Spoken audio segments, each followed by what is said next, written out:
Seringkali kita lihat batu ya, cuma batu aja, benda mati kan?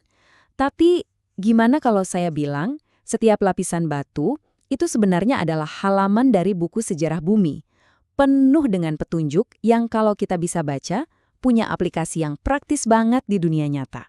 Oke, yuk kita mulai investigasinya. Anggap aja setiap singkapan batuan kayak gini, itu TKP-nya, tempat kejadian perkara geologis.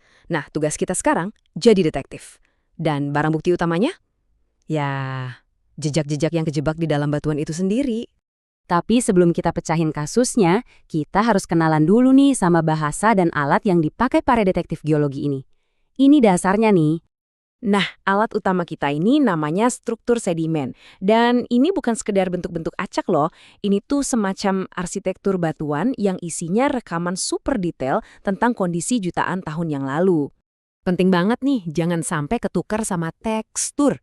Gini deh, bayangin ya, kalau tekstur itu kayak satu buah batu bata. Cuma satu. Nah, struktur itu adalah desain keseluruhan rumah yang dibangun dari ribuan batu bata tadi. Jadi, tekstur itu lihat detail kecilnya, tapi kita lagi coba baca blueprint bangunan purba ini. Jadi, intinya apa? Setiap struktur ini tuh kayak bukti forensik di TKP. Bener-bener merekam segalanya. Mulai dari seberapa kencang arus air jutaan tahun lalu, kemana arah alirannya, sampai pernah ada longsoran bawah laut atau enggak. Nah, sekarang kita udah tahu apa yang kita cari kan? Yuk, kita lihat beberapa barang bukti ini dan coba kita pecahkan artinya. Pertanyaan bagus. Langsung aja kita lihat beberapa contoh nyata yang diambil dari TKP geologis. Coba lihat ini. Keren banget kan? Ini namanya ripple marks atau gelembur gelombang. Dia ini membeku, terawetkan dengan sempurna di permukaan batu pasir.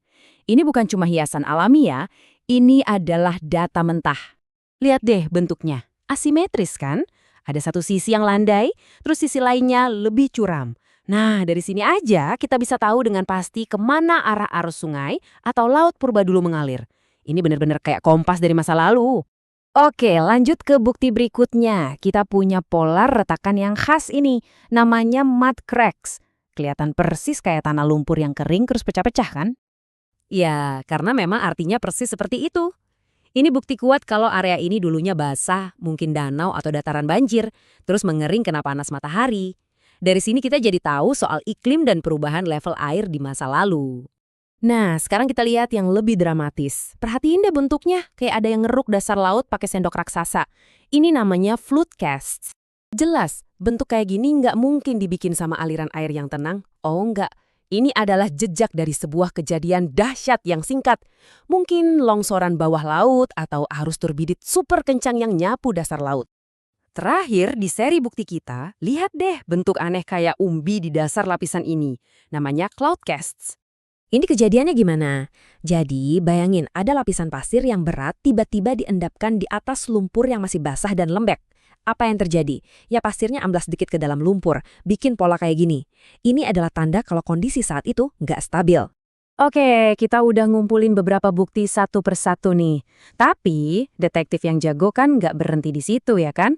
Langkah berikutnya adalah menggabungkan semua bukti ini buat merekonstruksi TKP secara utuh. Gimana sih lingkungan purbanya dulu? Dan disinilah semua kepingan puzzle-nya mulai nyambung. Para geolog itu punya semacam papan bukti kayak gini buat nyocokin petunjuk sama lokasinya. Contohnya, kalau kita nemu mud cracks yang tadi kita lihat, wah kemungkinan besar kita lagi lihat sisa danau atau dataran banjir purba. Setiap kombinasi petunjuk bakal nunjuk ke satu skenario yang spesifik. Tapi ingat ya, satu petunjuk aja itu bisa menipu. Contohnya, ada struktur perlapisan silang siur yang bisa terbentuk di sungai, tapi bisa juga di gurun pasir. Makanya, interpretasi yang benar-benar valid itu harus pakai pendekatan terpadu. Kita harus lihat semua bukti bareng-bareng buat dapat gambaran yang paling akurat. Oke, kerja detektif kita sejauh ini keren banget.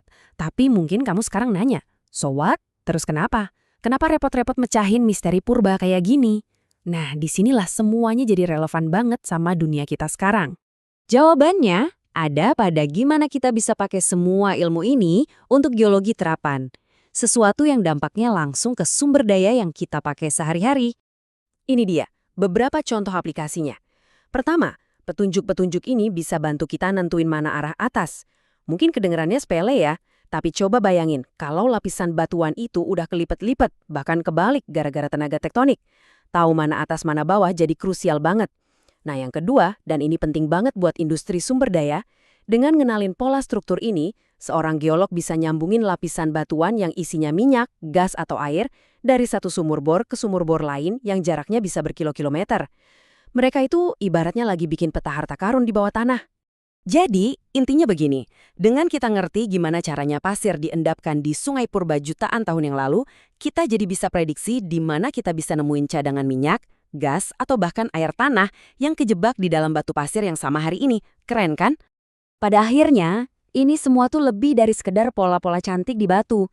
Setiap gelembur gelombang, setiap retakan lumpur, itu semua adalah rekaman fisik dari hukum alam. Dinamika fluida, gravitasi, waktu, semuanya membeku jadi batu.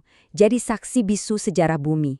Jadi, lain kali Anda lihat singkapan batuan di pinggir jalan, jangan cuma dianggap batu biasa. Coba deh, lihat lebih dekat. Anggap itu sebagai cerita, sebagai puzzle yang nunggu dipecahkan. Siapa tahu, petunjuk apa yang bisa kamu temukan selanjutnya?